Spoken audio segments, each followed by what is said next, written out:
Welcome to my channel.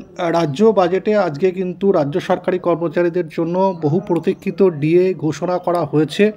এই বাজেটে রাজ্য সরকারি কর্মচারীরা অধীর আগ্রহে অপেক্ষায় ছিলেন যে তাদের বকেয়া ডিএ ঘোষণা করা হবে। যদিও বকেয়া ডিএর সম্পূর্ণ অবশ্যই মেটানো হয়নি, কিন্তু 4% ডিএ কিন্তু আজকে রাজ্য বাজেটে ঘোষণা করা হয়েছে। অর্থাৎ আগে 14% হারে ডিএ পাওয়া যেত, এখন সেটা বেড়ে হলো 18%। এবং এই 4% ডিএ আগামী 1 এপ্রিল 2025 থেকে কার্যকর হবে।